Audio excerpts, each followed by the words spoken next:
Hi, everybody. My name is Zara. I'm a New York appellate attorney. I handle appeals in the state, federal, and immigration cases. I've been doing it for a lot of years, and over these years, I've come up with a few pro tips that I've been sharing with you, my dear lawyer colleagues. And today is a pro tip that is more like a public service announcement. I want every lawyer who writes briefs to remember this point. Keep your briefs short. Keep your briefs short. Now, I've tried to explain many times in different blog posts and in other areas and in my conversations with lawyers about how important it is to be concise in your brief.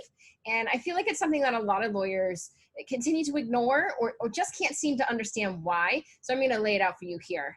Now, the brief that you write is going to be submitted to the court, and I know we like to say the court in a generic way, but it goes to a judge who is a human, and it likely goes to his clerk, who is also a human, who is also likely a younger human, maybe a millennial human.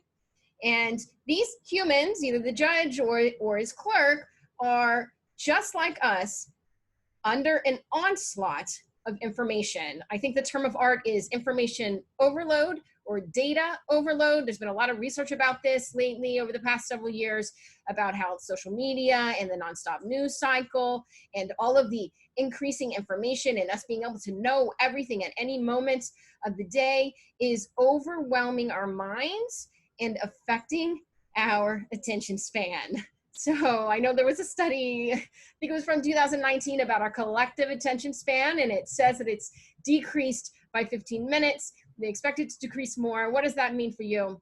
That means the one reading your brief, judge or his clerk, the younger the clerk, the more this is true, has a limited attention span, just like you do, just like you have when you're trying to focus on something. So you want to keep your brief nice and short and concise in order to respect that, and also in order to ensure that they're focusing on your brief and the arguments in your brief. Now, a lot of lawyers, when I say this, tell me, they object and say, well, I don't want to turn in a short brief because then it might look like that I didn't have enough to say on the point, or there wasn't much to say on the point.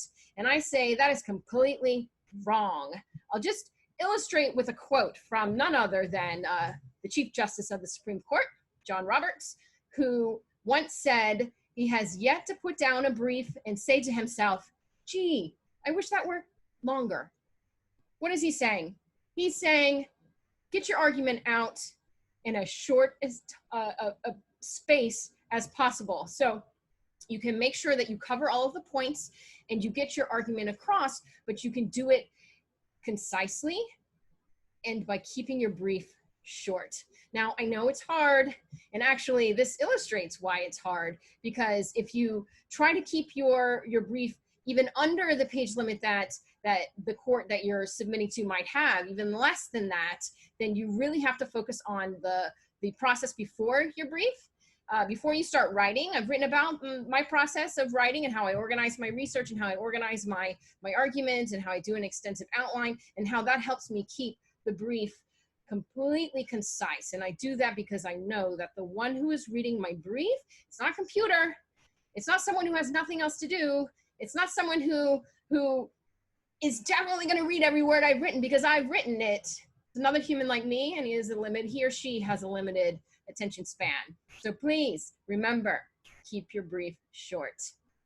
All right, I hope that was helpful. If you want to read more about my tips on how to write, how to research and write, and how to to make concise arguments and how to be more efficient in the process, you can go to my blog.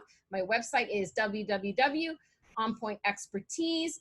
That's the general site. You can /interest points and you'll get to my blog. You'll find a bunch of other videos with other pro tips, and you'll find some of my written work as well. Until next time.